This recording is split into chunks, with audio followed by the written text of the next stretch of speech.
உங்களுக்கு பயம் இருக்கா? அது இருட்டா, பேயா, இல்ல உயரமா? ஆனா இந்த உலகத்துல பயமே இல்லாம ஒருத்தனால இருக்க முடியுமா? பார்க்கலாம் இந்த கதையில். ஒரு தந்தைக்கு 2 மகன்கள் இருந்தனர். மூத்தவன் புத்திசாலி, ஆனால் இளையவன் எதைக் கண்டும் பயப்படாதவன். தனக்கு பயம் என்றால் என்னவென்றே தெரியவில்லை என்றும், அதை எங்கே போய் கற்றுக்கொள்ளலாம் என்றும் அவன் தன் தந்தையிடம் கேட்கிறான். பயத்தை தேடி அவன் ஒரு பயணத்தை தொடங்குகிறான். வழியில் அவன் சந்திக்கும் பயங்கரமான சம்பவங்கள் இவை. அவன் ஒரு சுடுகாட்டிற்கு அருகில் தூக்கிலிடப்பட்ட 7 பிணங்களுக்கு கீழே நெருப்பு மூட்டி அமர்கிறான். குளிரில் இருக்கும் அந்த பிணங்களுக்கு பரிதாபப்பட்டு அவற்றை இறக்கி நெருப்பிற்கு அருகில் அமர வைக்கிறான். ஆனால் அவை அசையாமல் இருப்பதை பார்த்து அவற்றுடன் சண்டையிடுகிறான். அவனுக்கு பயம் வரவில்லை.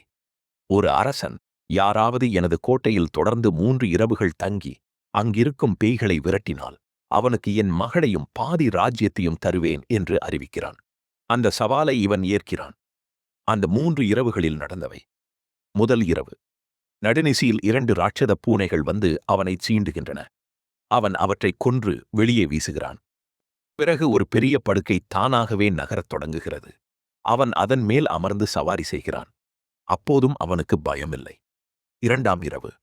ஒரு மனிதனின் உடல் பாதியாக வெட்டப்பட்டு புகைப்போக்கி வழியாக விழுகிறது. பிறகு மற்ற பாதியும் விழுகிறது. அந்த உடல் உறுப்புகள் ஒன்று சேர்ந்து ஒரு பயங்கர உருவமாக மாறுகிறது. அந்த உருவம் இவனுடன் சூதாட முயல்கிறது. அவன் சற்றும் பயப்படாமல் அதை துரத்தி விடுகிறான். 3ஆம் இரவு. ஒரு சவப்பெட்டியில் ஒரு பிணத்தை கொண்டு வருகிறார்கள். அவன் அந்த பிணத்தின் கையை பிடித்து சூடுபடுத்தி உயிர் கொடுக்க முயல்கிறான். அந்த பிணம் எழுந்து அவனை தாக்க வரும்போது அவன் அதை மீண்டும் சவப்பெட்டிக்குள் தள்ளி மூடிவிடுகிறான். பிறகு ஒரு தாடி வைத்த ராட்சத கிழவன் வருகிறான்.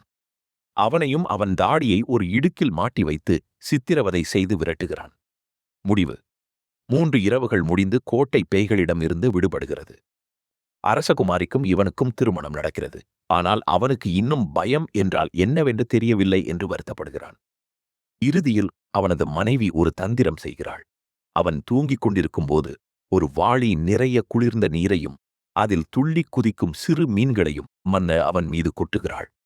திடீரென உடலில் மீன்கள் துள்ளியதும் அவன் அலறி துடித்து எழுகிறான். இப்போதுதான் எனக்கு பயம் என்றால் என்னவென்று தெரிகிறது என்று கூறுகிறான். நண்பர்களே, இந்த கதையை நமக்கு தெரிவது என்னவென்றால், மிகப்பெரிய ஆபத்துக்களை விட எதிர்பாராத சிறு விஷயங்களே ஒரு மனிதனை நிலைதடுமாறச் செய்யும். அறிவுபூர்வமான பயத்தை விட உடலியல் ரீதியான எதிர்வினை வலிமையானது. பயம் என்பது வீரத்தை பொறுத்தது அல்ல. அது நாம் எதிர்பார்க்காத தருணத்தில் நம் கட்டுப்பாட்டை மீறி வருவது என்பதுதான் இந்த கதையின் சாராம்சம்.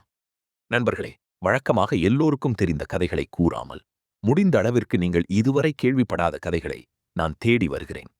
ஏதோ ஒரு கதையைச் சொல்வதில் எனக்கு விருப்பம் இல்லை. அந்த கதையில் ஏதோ ஒன்று இருக்க வேண்டும். அதுவே என் தேடல்.